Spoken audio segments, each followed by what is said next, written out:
Bismillahirrahmanirrahim. Faslun fi tayammumi. Faslun utawi iki fasal fi tayammumi ing dalam nerangaken tayammum. Wa fi ba'di nusakhil matni lan iku ing dalam sebagian piro-piro catatan kitab matan lan iku ing dalam sebagian piro-piro catatan kitab matan. Taqdimu hadzal fasli utawi mendahulukan iki fasal alallazi atas fasal qablahu yang sebelumnya garis miring al-mashu alal hufain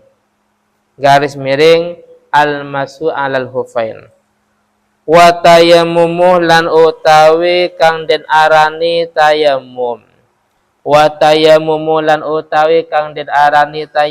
luwatan ing dalam secara basa al-qasdu itu bertujuan wa syar'an lan ing dalam secara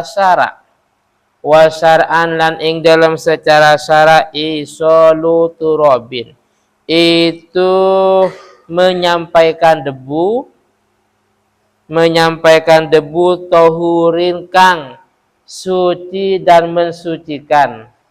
Tohur itu suci dan mensucikan, sama halnya dengan mutahhir. Tohir, mutahhir, suci dan mensucikan. Lil wajhi maring wajah wal yadaini lan kedua tangan badalan hale menjadi pengganti an wudu'in sangkeng wudu au ghuslin utawa mandi besar. An wudu'in sangkeng wudu au ghuslin utawa mandi besar. Au ghasli utwin utawa membasuh anggota. Kalau tadi ghuslun ya, uginya dhamma, sekarang fathah. Au ghasli utwin utawa membasuh anggota bisyara itu kalawan piro-piro syarat mahsusotin yang ditentukan.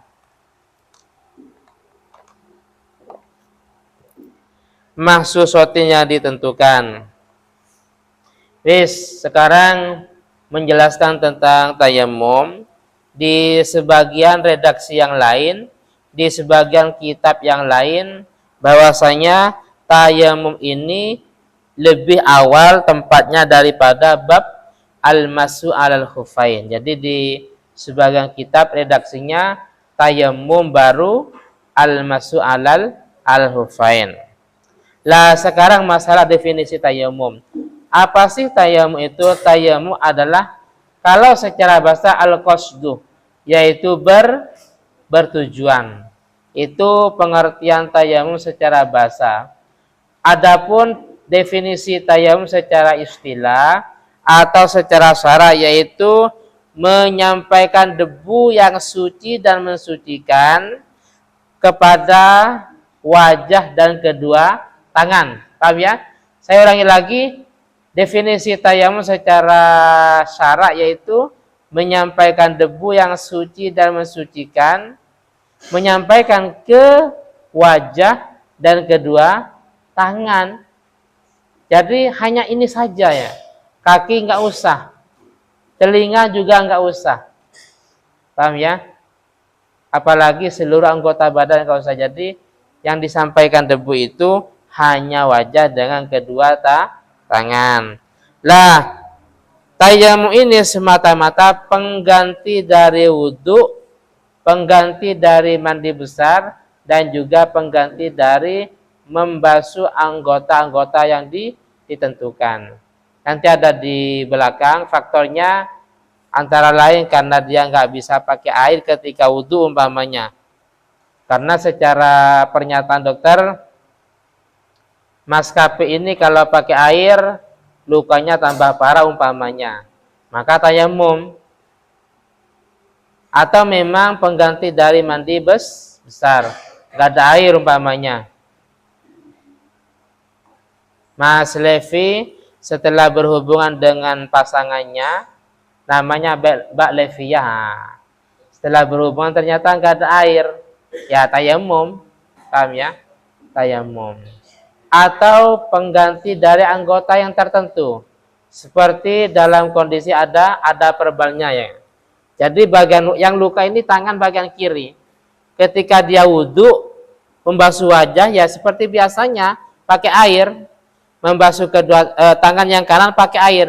Tapi ketika tangan yang kiri kan ada lukanya, pertama pakai air di bagian anggota yang sehat.